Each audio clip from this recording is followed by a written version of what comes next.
Today is December 22nd. We've got a fun episode, some Gleyber noise. Sweeny Murti stopped by. Let's do it and talk Yanks.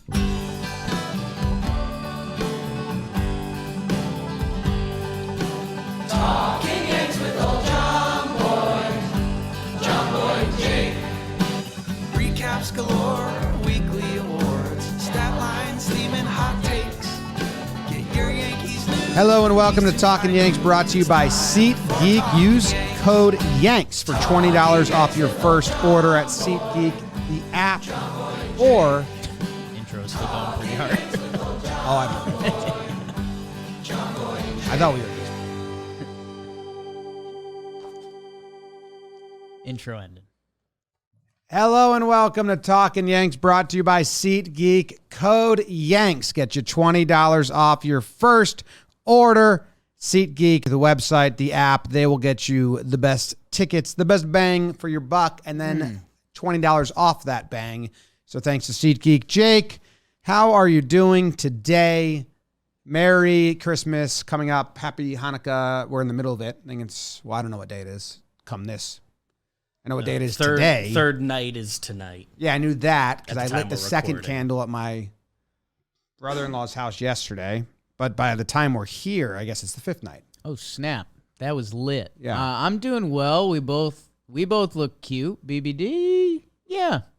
I mean, you with the Santa hat, and just me when I'm just in a t-shirt. I kind of look more like a little kid. I don't know what that's about. Happy holidays to everyone. I'm doing well. I'm doing well. Excited for the people to hear from Sweeny. It was nice when he stopped by the office. I'm not a big part of that. I had a dentist appointment. Hate that. How'd that go? Your teeth good? It went all right. It was a good, it's the more and more, I mean, some of the real Talkin' Yanks fans will remember when I was in Denver, I thought I had a total botch job, but I didn't know because I hadn't been to the dentist in like a decade. And yeah, my dentist time was actually pretty nice when I went the other day. So yeah, Nice. How are you? Good for you. I'm good. I'm doing well. Yeah, we sat down with Sweeny Murti from The Fan. It was a nice chat. That's gonna Sweeny be Dirty Murti. going to be coming up after this. We talked a lot about like old school WFAN because I was a WFAN rat. We talked current rumors, current state of the team, spending. One thing that was hot when we did this was people were just like throwing Gleyber trades out there for relievers. People were saying like it was just all over the place. It's kind of dulled down. I mean, Yankee land right as we record this is very, very quiet. I guess the one thing, there's a little bit of Gleyber, and I bet we haven't talked since Benny signed with the White Sox, right? Like that was still kind of on the table, but now it's they off didn't the want to table. do. I mean, the AAV is not that bad for it's like an average player, but 5 years, the Yankees just didn't want to go 5 years. Jack Curry tweeted about Conforto, which now means Conforto is very likely. Yeah, on a 1 year prove it deal. So that was the first of that. And it seems like Reynolds isn't going to happen. I don't think people are going to pay the price.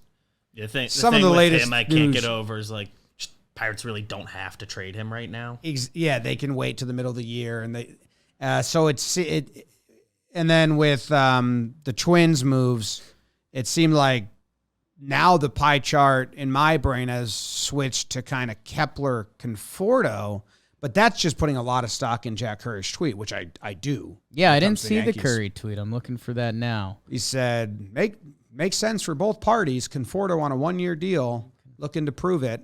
And then that he can play in New York and then get another one or something like that.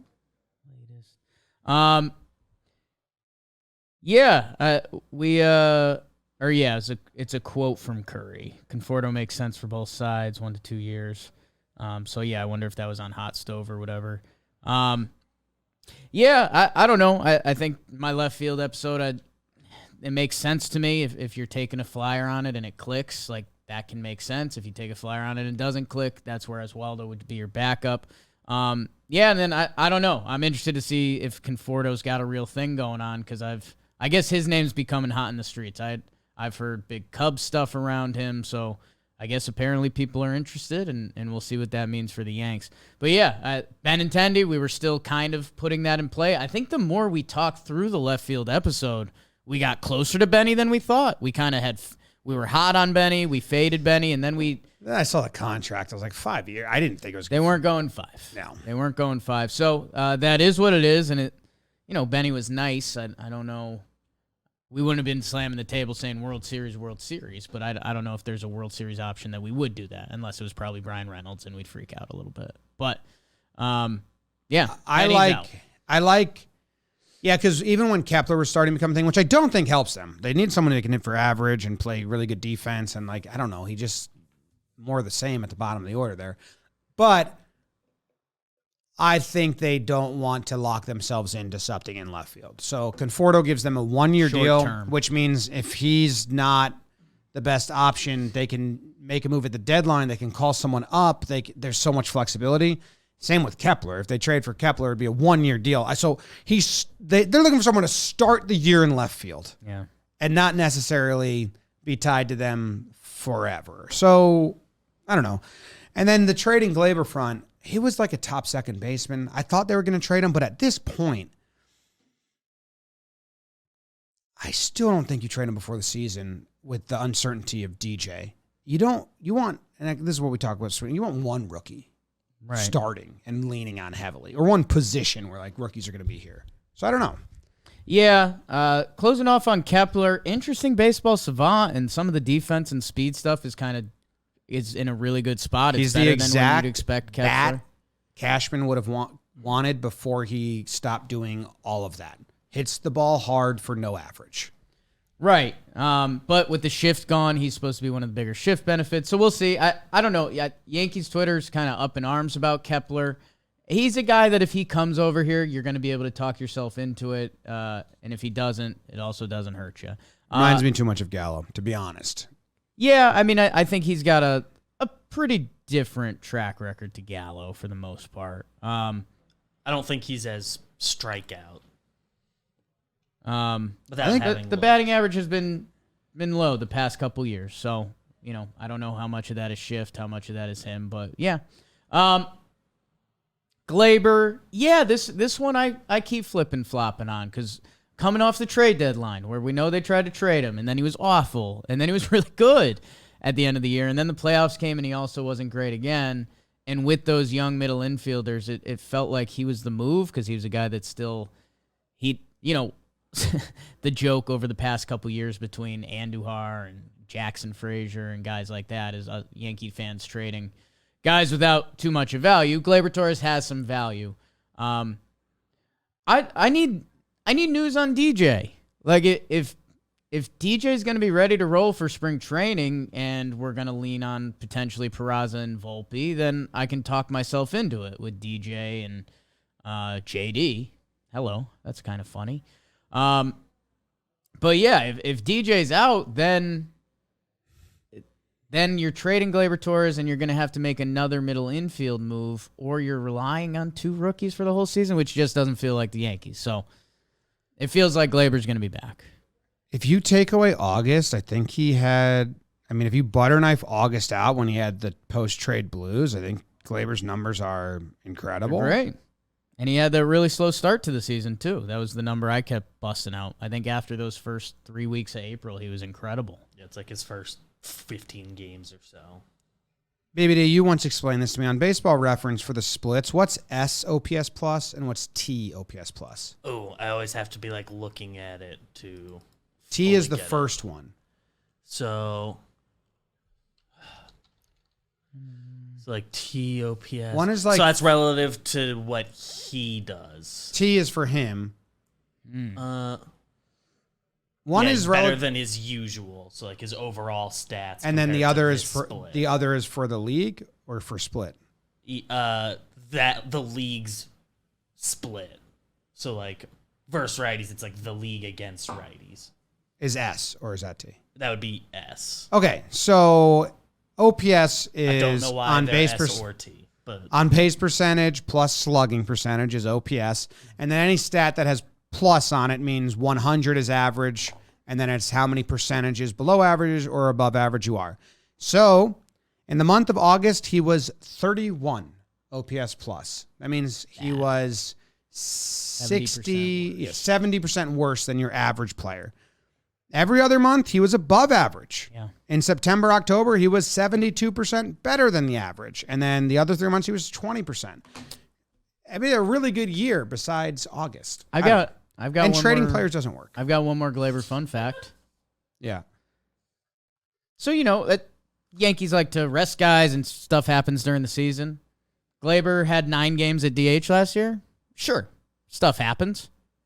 1 for 33 when he was DHing. DHing is really hard. So you take out the DH numbers. At second base, Gleyber Torres was an 809 OPS. 123 games. So don't DH Gleyber. Easy. We got Stan for that. Hey, left field. People are saying, you got Stan and Oswaldo. But, that's not going to happen. I mean, Stan. DH.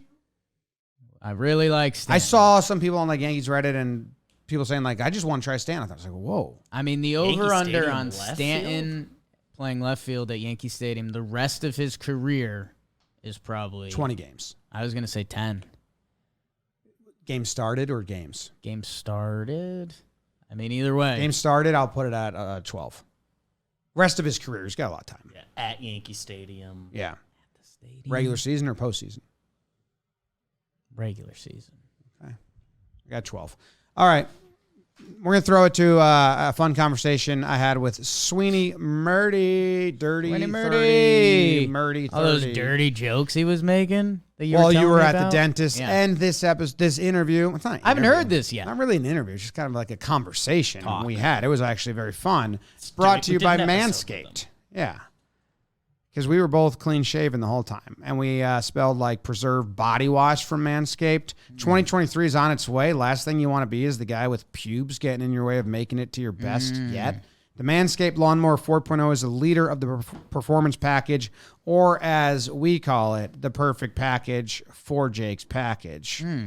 So be clean, smell good, and keep your things moisturized. Get 20% off and free shipping with code YANKS at manscaped.com. That's 20% off with free shipping at manscaped.com. Use code YANKS. Happy New Year to your balls. Merry Christmas.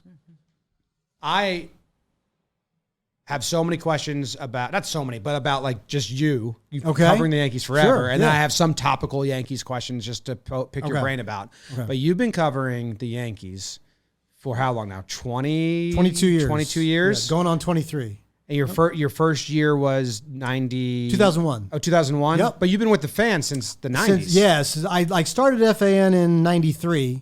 Okay. And I worked my way up. I was a producer. I was then I was an update guy, and I moved my way up. And then 2001 was the first. Susan Waldman had moved to a different role because she's the one who started just covering the team for the station, and she moved to a different role at our station. And then I jumped on the Yankees beat. She went to Yes, and then she came back to the radio for the broadcast. I stayed on the beat, and her and I talk on the postgame show every night. And one of the things that I say is one of my favorite things is that in the history of WFAN, 1987 to now, 2 people have covered the Yankees, and you listen to them every night after the game. That is wild. Yeah. I mean, I love Susan's story. We're trying to chat with her, but that's funny that Yes Network being created led to you covering the Yankees because they scooped her up. Is that the same timing? It was 2002 when she went? A little bit right after that. I think she saw that was happening, but she moved to a talk show. She actually did a talk show with Jody McDonald. In middays, and she did both the Yankees at night and the talk show during the day for about half a year. And then the next season, they split it up. And I still remember I went into Mark Chernoff's office in the summer of 2000 and had a couple of things I wanted to ask him about. And one of them was the Yankees. And he, from that point, he didn't even know I was interested, but I put it in his head, and here I am. When you're doing the updates, are you just trying to talk as fast as you can, like the Mink Man? Because sometimes I try to do Mink Man when we read ads, and BBD used to time me and see how quick I could go, and I would say, "Take that, Mink Man." Here's a key. If you want to really do this, okay, the key is in the writing, like Mink Man. Leave out the verbs, okay. Just take out verbs and just you say Yankees Royals Stadium tonight. Garrett Cole, Aaron Judge, you just boom, and great. Take trick. out verbs. I hope our sales team is listening. They're out. We'll just say the names only. That's awesome. But you grew up So you grew up a Phillies fan? I did. And yeah. doing radio for baseball, right? Like Yeah. as a kid, that was what you were for middle school or high school, I think Yeah. I read. My middle school, we call it junior high back then. It was 7th grade through 12th. There was a radio station in Middletown, Pennsylvania, run by students in 7th grade through 12th. It's still going, still cranking out. WMSS in Middletown is run by the students who attend the school, and it's music, it's news, and it's sports. And we were broadcasting sports, and the guy who kind of took me in under his wing is John Wilsbach, who actually runs the radio station now and oversees that. He graduated from there, came up there, is a local in Harrisburg, Pennsylvania. He's like one of the local, like the preeminent traffic reporter for all the radio stations there, and he now runs the school's radio station. He brought me along. He's a few years older than me. And he kind of brought me along, kind of taught me how to put together sports reports and broadcast games. And we broadcast games together. Still one of my closest friends. And he kind of groomed me for this. And I just remember, it's funny because I was at a career day earlier today, and it was for middle school students up in Brewster. And I was telling them, like, when I knew what I wanted to do, when I decided what I wanted to do, I was your age and I was doing it. That's awesome. And there was a recognition at that point where I'm a baseball fan and I like talking on the radio. And all of a sudden I listen to Phillies games every night. I'm thinking, oh wait, those guys have a real job. Yeah. That's a real job. That's a real thing. Yeah. That's so cool. I wish Jake was here. He's at the dentist. He called in high school. He was the play-by-play for the high school team. Yeah. And he said like his biggest audience were the moms, and Yes. he just would like corny joke and God like, forbid you pronounce some little boy's name wrong. Yeah. So your mom's going to hear. I tell you did about it. PA for my brother's Same. little league. Yeah. Yeah, so I would be up in the booth, his little like wooden like box Yep. on stilts, and I would say now batting for New Canaan, Ari Berger. I hope he's listening. Ari, Yeah. I've never met him, but they played against him a lot. But I would go to the teams before the tournament. I would find every coach and say, I got this right. And they were like, wow, no one does this. And they don't even do that at the pro level sometimes. Yeah. It's probably a lesson I should have learned. And I think I did at some point do that. But occasionally a name slips by you. I mean, I was like 15, 16 years old doing it for like Pee Wee football. Yeah. And, mom would come running up to the booth. You didn't say that kid's name, or they switch uniform numbers from the program that I was given, and it's like, oh no, that's not Johnny, that's Jimmy, and it's funny. like, oh man. Now I saw was it the White Sox? Some team had all their players say in their website, the pronunciation guide, they had their players say. Only problem is horrible audio. You couldn't hear it, but A lot of teams do that now, like just on for the media sites for the teams. They give you like real pronunciations of guys. Yeah. smart, because we get them wrong all the time on when we do Talking Baseball and have to cover all. And it's like, well, there's 40 guys on every team, and I got no idea how to. I've never heard it. I've just read it. I apologize, but people do get really upset when you mispronounce names. Oh yeah. It's a real deal. I mean, you love it to be just the way it looks. Yeah. Sometimes it is, sometimes it's not. Was play-by-play was dream like to do that, or was it like sports talk radio? See, it's funny because sports talk radio when I was doing this when I was growing up didn't exist the way it does now. Yeah. Like sports talk radio in central Pennsylvania in the mid 1980s is a 1 or 2 hour show at 6 o'clock at night after the news and as people are going home and like before whatever game or other syndicated or whatever programs you have at night before Larry King and all that other stuff that's on the radio, right? Picture the radio like the newspaper. There was a sports section, but Yes. it wasn't a sports newspaper. Exactly right. Unbeknownst to me, when I was a junior in high school, the WFAN in New York kicked off. I didn't know anything about it. Listen, I don't recommend this as a job strategy, okay? I really don't. But when I applied for my internship at WFAN, I was a junior in college.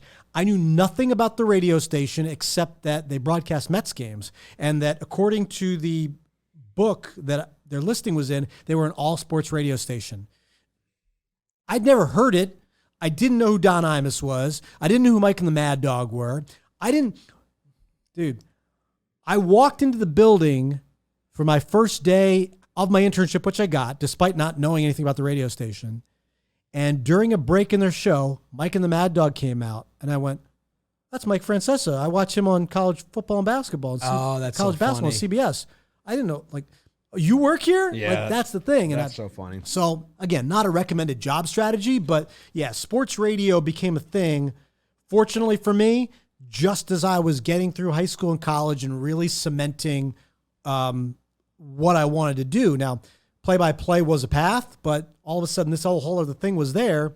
I got my foot in the door and said, let's just see where this goes. I grew up a fan junkie. When I lived in the East Coast, and really from 2003 to 2005, like 2 years I did, and that was the height of the Red Sox stuff, and that was awesome. But then in college, the end of college, 2009 through 2014, because I moved to California after that. But I was driving delivery, and I only listened to the fan all the time. So I always remember you coming on. I was being the Yankee guy, and there's certain memories I have of that just stick with me that I always kind of associate with you. And what do you got? One was Francesa saying that Jeter was trying to get you to be his co-host. Like Jeter was pitching you to Mike to replace Mad Dog. And that's awesome for you. To have Jeter do that's a pretty big name. You know what happened was that I got along very well with Derek. What happened was 2008, Chris Russo leaves and Mike's on his own. It's also the last year of Yankee Stadium. So everyone's coming out to the stadium in September to do all these things. And Russo just left. Mike and I are on the field just as it's around batting practice, and Derek is warming up probably with Cano or somebody else who's throwing the ball, and he sees me and Mike standing, over on the side there, and he acknowledges Mike, and he sees me all the time. He doesn't acknowledge me, right? But he acknowledges Mike, and they start kind of chatting, and Derek yells over. He says, "Hey, I got your new partner for you," and Mike's like, "Oh yeah, who?" And he points, I'm standing right next to Mike. He points, and he says, "Right there." And Mike kind of makes a joke about it, and and he kind of talks to Derek playfully about maybe he wants the job. And Derek's like, "No, you couldn't afford me," And, but he was being serious. And I know that because I think in the clubhouse, he had mentioned something about it once too. He seriously was genuine when he told Mike, it was kind of offhand. It was a joke. And I probably was never going to get the job. Yeah. But he was serious in saying that I should have been Mike's partner. That's cool. Yeah, that's a nice endorsement to have. Yeah, it didn't get me the job. Think about it. I had Derek Jeter's endorsement and did not get the job. I think there was only one person that could have sat beside Francesa and lasted. And even that was he didn't want to be there. They didn't like each other. So you paid to debate. But on that note, I listen to old Mike and the Mad Dog sometimes. Okay. And they post the YouTubes. When they interviewed Steinbrenner in 90. 90, I think. 90, yeah. That's one of the more amazing interviews. I'm going to kind of jam two thoughts here together. In a way, you have podcasts now. I'm interested to hear your thoughts on just this industry kind of coming in and alongside yours, but also people think there's hot takes now because of Twitter, and Twitter is mean, and it is, and there are, but it's anonymous people. What Mike and the Mad Dog were saying on the radio back in the early 90s was what we get upset about anonymous people saying on Twitter now. In a way, they were hot. I listened but it disappeared into the air. Yeah, because it never was. Again, you couldn't record it, you couldn't capture it. You would have to put your tape recorder in. Yeah. So they were saying, if you go to when Jeffrey Mayer, I listened to that one recently. Yep. Oh my god, if you they torched him. Anyone that's listening hasn't listened to the first 10 minutes of the Mike and the Mad Dog after Jeffrey Mayer stole the ball in that playoff game. It's wild. I bring it up. I know adult Jeff Mayer, and I brought it up to him a few times. He's well aware of it. But you're right. It's it was different. I don't think people say anything or do anything differently than they used to. It's all permanent. We make people react to it. We force people to react to it by posting and saying, "Look what this person said." Yeah. And they were saying the same thing. And it's just talk. Even sometimes for us, I'm like, oh shit, someone's going to clip that. And then it's going to be taken. I really this is going to be etched on my tombstone. I really believe, and it's just talk. And because they didn't have, no one was doing that to them. They were just talking. It's really funny. It is. And the Jeffrey one, there's a moment where they laugh because they're screaming at each other. Come on, dog. And he's like, hey, this kid should be locked up. And there's a moment where they both laugh and it kind of makes the whole thing nice because they're like, okay. I'll tell you what, it was fun to be, because I used to, around that time, I was producing the evening shows. Like, so I would produce all the shows that were on right after them. Sometimes it was Howie Rose, it was Ed Coleman, Susan Waldman, Bill Daughtry, Ian Eagle, or a game broadcast, whatever it was. So I would always be like in the newsroom by around 3:00 in the afternoon and throughout there. So it was awesome kind of watching that take place in the studio, listening to it, watching them interact with each other, and then walk out during a break. And like sometimes they, like you said, they'd be laughing about it. Sometimes it'd be like when they were arguing at each other, that would kind of spill out like they need to walk out of the room to take a break because they were actually literally mad at each other for, no, you said this and I said that. It's just sports, guys. You're just arguing about sports, but it was real. And passionate. I mean, it was some of the best bad radio and good radio. I mean that. Like, I loved the Super Bowl trivia shows, and that was so I couldn't imagine. And you couldn't do that as a podcast. I've always wanted to. I've pitched this idea to somebody that works with Chris, and to me, like, Chris always gets so incensed that people don't know the answers to the questions he has the answers in front of him to. Right? Yeah. I want to say, like, I want to turn it around. I want to ask Chris 4 questions. Yeah. Of my choosing, and if he can't answer them correctly, he doesn't get to go to the Super Bowl.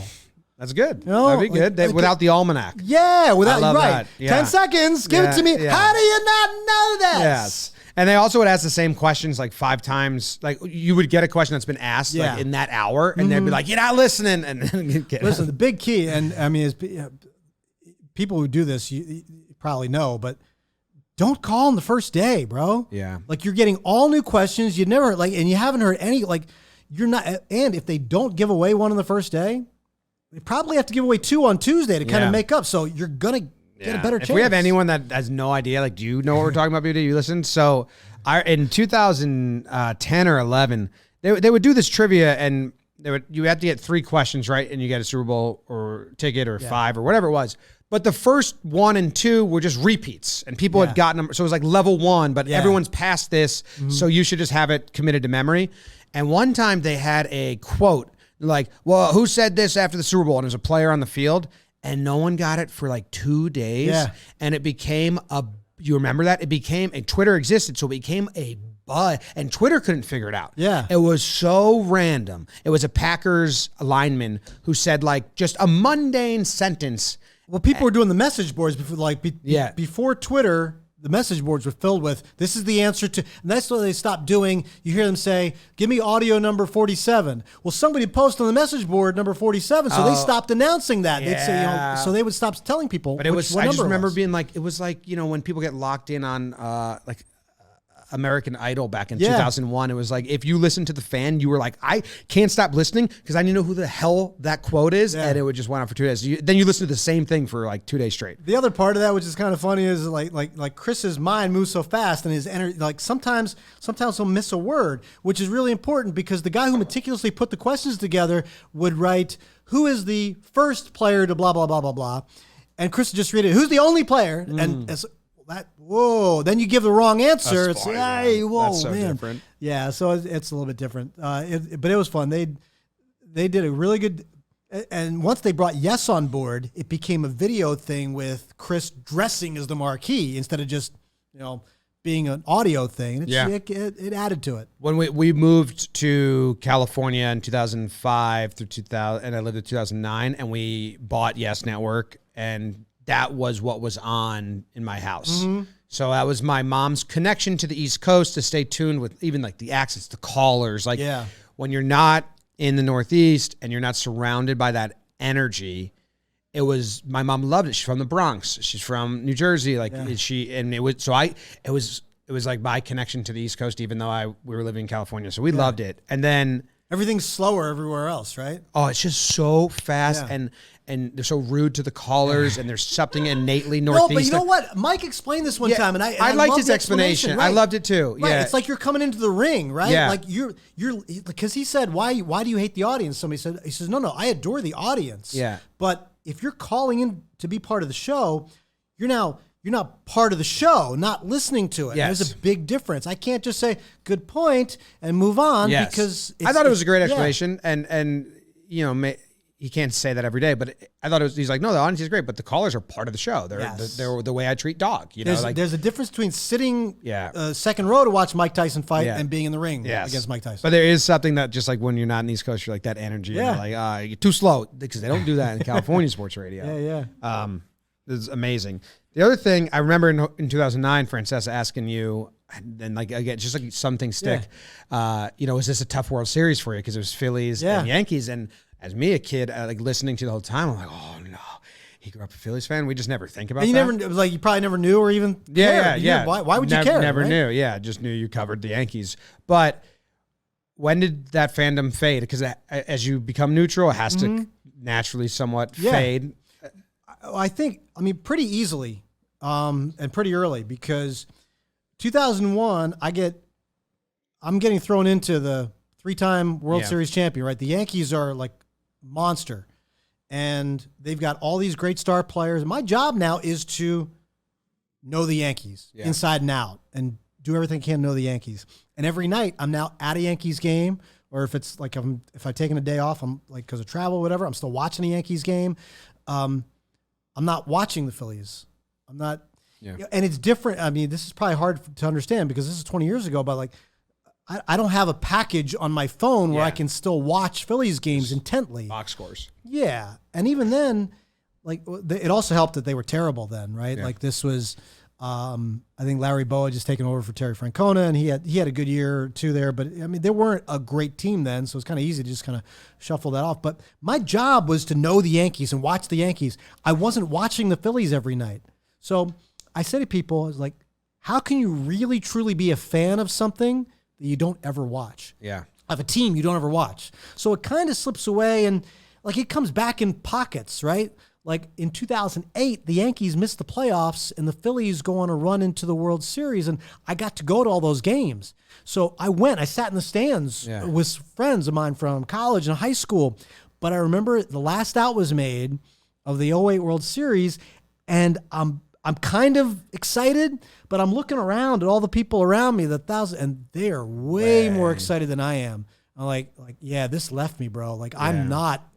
Is that tough at all? They are. Is that tough? Like to know, like as a little kid, like what that, like.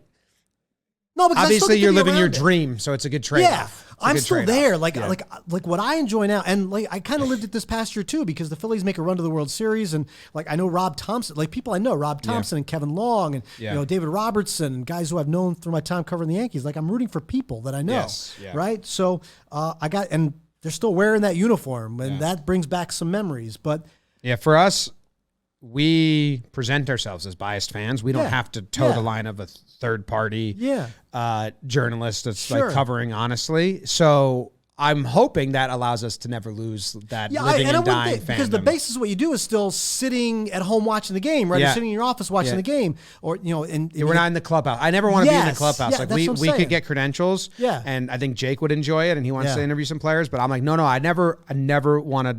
I don't. Yeah, unless he turned into the Chris Farley show, right? Like that'd be pretty cool. Like, you remember when you hit maybe that home like run? Not during the season, but I don't know. I want to be a fan. I want to be able to like get angry, and be happy and absolutely. All that. And that's just not the place that I like. My job description is right. Yeah, but it's cool. Like I grew up besides growing up watching the Phillies, I grew up loving baseball and baseball history. Yeah. And listen, if you study baseball history, you've studied the Yankees. Like I had a poster of Mickey Mantle on my wall when I was in like 8th grade. Who does that, right? Well, and one time this past year, maybe it was last year, I was listening to your post-game report, and I remember talking to Jake afterwards and being like, man, covering a team's kind of odd because you're a fan, but you're not a fan, because you were doing this whole, well, they got Cole coming up, but they could skip his start to save him for Boston, so the rotation is now Cole and Nestor for Boston. And I'm like, that's a fan. Yeah. You know what I mean? Of that. That's what I'm doing in my head, and like, well, but I'm talking to fans. I know you're servicing the fan, but it's so funny because I was like, I can't imagine doing that for like the Rays. Oh, you know what I mean? yeah. You know what I mean? Right, like I can't imagine getting in that brain, but you're doing it. So I commend you for being able to do it, but also and you're a great conduit for every fan listening, understanding Thank it. you. But I was telling Jake, like, Sweeney didn't grow up a Yankees fan, No, and he's like, but it's in you're it, in dude. it. And yeah. I know who I'm talking to, and I've done it long enough where, listen, you still root for people, right? Yeah. Like there are people that you know, and like Joe Girardi took over as Yankees manager, and I'd gotten to know him as a coach. I didn't cover him as a player, but I got to know him as a coach. So like as soon as he I know him, and I got to know him, and Aaron Boone I knew was a player, and so like these people, like you're not rooting for the team, and they're not above criticism. It's just that I think you have to take a little bit of a human element to what you're doing and know who you're talking to. I still enjoy going to the game and presenting baseball, presenting it the way that we do, because what's happening in the game is fun for me. It doesn't have to be, this is the team I rooted for. But you're right. It would be hard to do it if I'm watching the Colorado Rockies, right? But so many people care about the Yankees. They're always relevant. They have big stars. Yeah. It's always interesting in some form or fashion. Yeah. That's what excites me, not that this is the team I was rooting for. And, talking to a lot of people on the beat over the last couple of years, it is a better atmosphere when the team is winning. Absolutely. Yeah. Like Always. when they're, you're just in that room. Yes. Imagine you'd have to be, what's the German word? The Schadenfreude or whatever. Yes. That's it. To be smiling, and that's not going to help you do your job because now you're never We were talking getting about inside. pronouncing things right. Like I was like, I say that Schadenfreude, I've said that word wrong on Yes. purpose so many times that I don't know what's real anymore. Lowenbrow or something. I agree. It's always better when they're winning. You're always, people are more Stories happier are better. to be The around. insights are better. You get people to talk to you. I mean, honestly, you weren't alive. You barely alive last time Yankees had a losing season, right? Yeah. Most people that I talk to can't even remember. So I think it's kind of funny sometimes when we treat like 91 win teams as 100 loss teams. Yes, but that is the brand they sell. You know what I mean? Yes. That's what, as a kid, I bought, and why I'm here is the championship or World Series or bust. So that was tough for me when they were trying to get mad at fans, even though they won 92 games, because I was like, well, you sell it. You can't sell me this is a plate that never breaks, and I buy it, and then it's got a chip in it, and now I'm like, hey, this has got a chip, and they're like, it's just a tiny chip. 99% of the plate's good. I'm like, you told me it would never chip. That's what you sold me. Can I tell you, but part of it is also what baseball has created, and I've said for years that I wanted hashtag fall frenzy and copyright it, but they've created the NCAA tournament. All these extra rounds of playoffs now, it's the tournament. So, like, Duke and North Carolina are 1 seeds every year, right? Kentucky's a 1 seed, but they don't win every year. And that's what it's hard to get used to, but that's what baseball's created. Yes. But you get the Astros and the AL who are in the championship. They're on a series run. 8 They're on the years. and the Dodgers are on this run. So and, teams have done it. At some point that falls away. Hopefully. All right, about this Yankees team, we've had kind of a Yankees offseason of the past where what the fans have wanted, they've gotten so $500 far. million on 2 players? Yeah. Well, one player, you needed him. You couldn't lose him. Yes. Rodon makes them much better. There's more moves to be made. The rumors, this is coming out way afterwards, but the rumors that today are just all this scuttlebutt about Gleyber Torres being traded. So I wanted to get your thoughts on that because Jake and I haven't even talked about this at this point.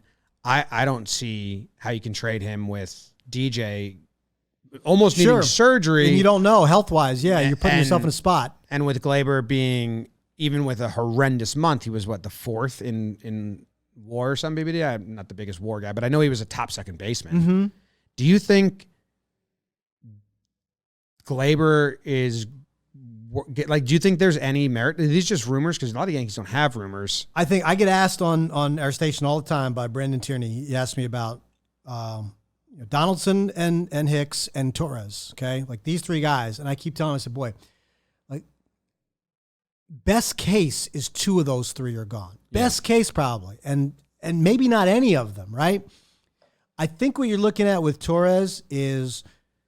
He's in the exact same situation almost to me as Gary Sanchez was, because Gary Sanchez was a year away from free agency, and you had to kind of decide, okay, are you going to sign him? And you knew the answer was no. You weren't going to sign him and keep him here alone. So what were your options at that point? Let him play out, or is there a way to move him to do something and get better somehow? And you saw what the fallout of that was. Isaiah Kiner-Falefa. You're happy about it at the time. As the season wore on, you saw what happened there. Donaldson, okay, it was palatable at the time, but he looked old and had a bad season, okay? So things that's the kind of deal. If you're going to trade Gleyber Torres, it's going to come with a little bit of a roll of the dice. And you might have to live with the fact that Gleyber Torres might have a really good year where he's going because he knows how much money he can make as a free agent. Yes. I think I would keep Gleyber around and just lose him in free agency if you can. There's this trade him before you lose him for nothing. But, man, the Yankees have traded for prospects 1 year, 2016. Yeah. And Gleyber, that was a great one. Yeah, that was him, yeah. But the other packages turned into be nothing. And that's a lot. It happens a lot. And that's my whole. I'm on a big kick right now that trading for prospects isn't just if you have a guy that's going to give you value and you're trying to win, just keep him around. But at some point, you have to keep some of your prospects because you do have to kind of filter that in a little bit. And there's a fine line because you want to get some other team's great player, you got to trade your prospects to get them. But as injuries happen or as players get older, you got guys sign a long-term deals. Yeah. You need some younger blood. So you kind of have to toe that line, and the Yankees are not. I was talking to Tiki and Tierney last week about Oswald Peraza. You have to be prepared for what if he's hitting 180 in May? Yeah. Okay. You have to be prepared to let this ride if he's your starting shortstop. Now it's easier to do if you're 5 games in front, and he's the one position. If you can't have. If you trade Gleyber and DJ needs a surgery or is injured, well, now you're riding out both Oswald and Oswaldo, and you can't ride 2 of them with what you're trying to build right here. It's hard to rely. Listen, I think this is a lesson. It's not equivalent because position players and pitchers are different, but let's remember that the Yankees made a choice. Yohan Santana was available. He got traded to the Mets. They chose to not give up a barrel full of prospects because, one, CC Sabathia was going to be a free agent at the end of the next season. They could just throw money at him, but you had all the promise of Phil Hughes, Jabba Chamberlain, Ian Kennedy. Okay, I don't think they won a game. I don't think they had a win. The pitcher wins, whatever, but I don't think they had a win that season because different things happen, injuries happen, this, that. It's hard to rely on so many young players and ask them to carry you. Really hard. I mean, but it's fun to rely on one and let him be in the back and shine. Yeah. I hope they do with that with Peraza. And I think Oswaldo needs to be able to float around and play all the positions. And don't get discouraged if he goes back to AAA for a little bit or so. One of these bouncing back. It's not a straight path up. Even for some of the best players, it's not a straight path up. It's true. And they had their wave of prospects that they hung on to, and they got service out of them. And even the ones that are successes, Yankee fans will think and baseball fans will think are bust because you judge them against the best of the best. Brett Gardner is a terrific. Even Gleyber's added good value. Oh yeah, Mm-hmm. And Gary added for 2 years value, and then they got whatever happened with Gary, and he's out now, and now no one even talks about him. He's a free agent. Well, but there's luck involved too. I remember an interview I did with Stick Michael, probably 2015 or 2016. And he was talking to me about how, we give him all the credit for, holding on to Jeter and Mariano and core 4, Bernie, all those guys were his guys, and they kept him and they helped lead the Yankees to championships. He's the first one to admit that there was the one part they got lucky with is that they all stayed healthy. They all stayed healthy. That is true. I mean, look at how many, they all played year after year. No, I mean, until later in their career, they didn't have any major injuries. Was there anyone that was part of that crew that would have gotten the chance that got hurt? Yeah, I'm sure there are. I mean, listen, I was even just calling Brian Taylor as a prospect. You know, I mean, you don't know. He never got. But even somebody like who was the third baseman, top prospect, Eric. Duncan. Eric Duncan. Eric Duncan. Eric Duncan got moved up probably a little too fast, and because he won MVP of the Fall League one year, and I think they just pushed him a little too hard. Fall League that. is starting to scare me, to be honest. Yeah? I mean, the way the Yankees have, who'd they send this year? They sent the Martian. They sent Jesus. Or Jason. Yep. Mm-hmm. And his numbers didn't look great, but they propped him up as having great. Tools and all on those future star team. Who have they sent? Justice Sheffield one year. They sent a couple guys. Yeah. And I get really excited because I'm like, bigger stage. Davey, I think, went. And then I'm like, then they haven't. Here's the problem now. Dominguez is a great example. Even Gleyber Torres. You hear about a prospect so early now that it becomes as much of a household name as the players that are on the big league team. I really dislike it. I talk about this a lot. When I found out about Robinson Cano was when Robinson Cano He got called up. Yeah. Yeah. When I found out about Melky Cabrera was when he got called up the first in 05 or whatever, did like 10 games, was not great, and then went back down. Yeah. You know, and that was a bit more fun.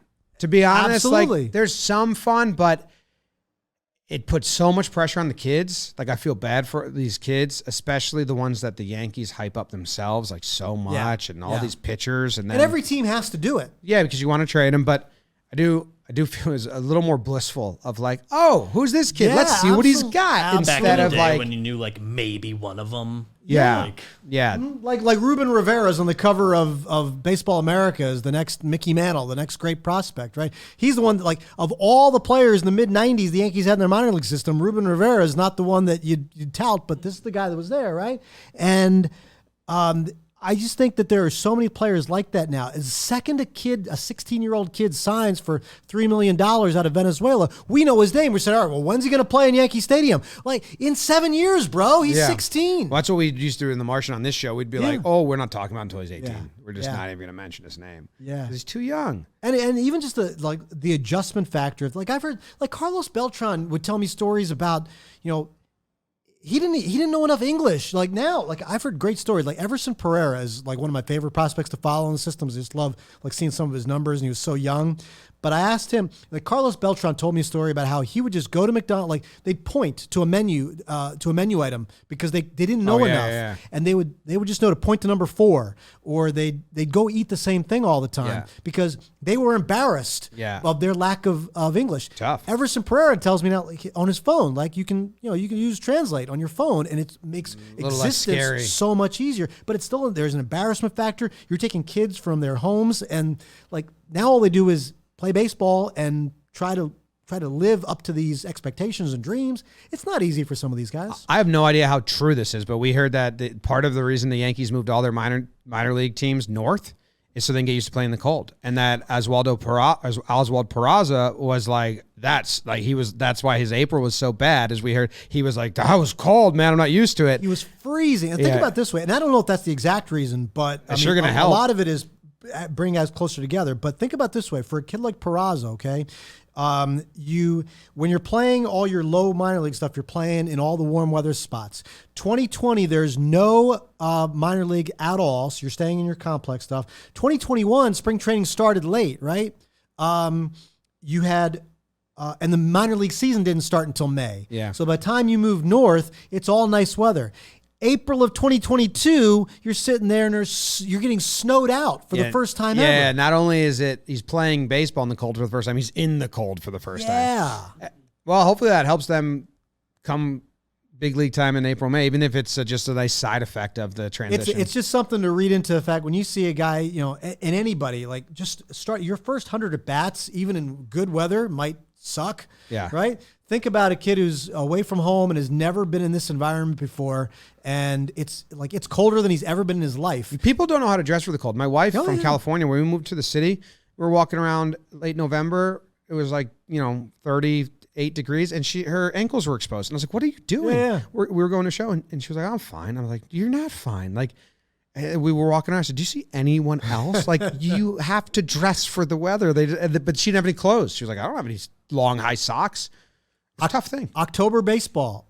September and October, I get all layered up, right? And I'm on the field for batting practice, and there was a picture of me and Nick Swisher before one of the playoff games that I posted because I did a thing with him on the field, and he's wearing a T-shirt, and I'm wearing like 4 layers. You got to remember, like, I come to the stadium, it's 2-3 o'clock, and it's still warm out, okay? But I know at 9 o'clock, long after the sun's gone down, I'm going to be cold. Yeah. Right? So, and I'm not one of these players who has like endless stuff of things to put on in my locker. Like, I just got to come dressed to go to work. That's all. It does get cold. All right. Well, I've taken up a lot of your time. No, I appreciate you hanging out. I could keep Thanks talking. I enjoy it.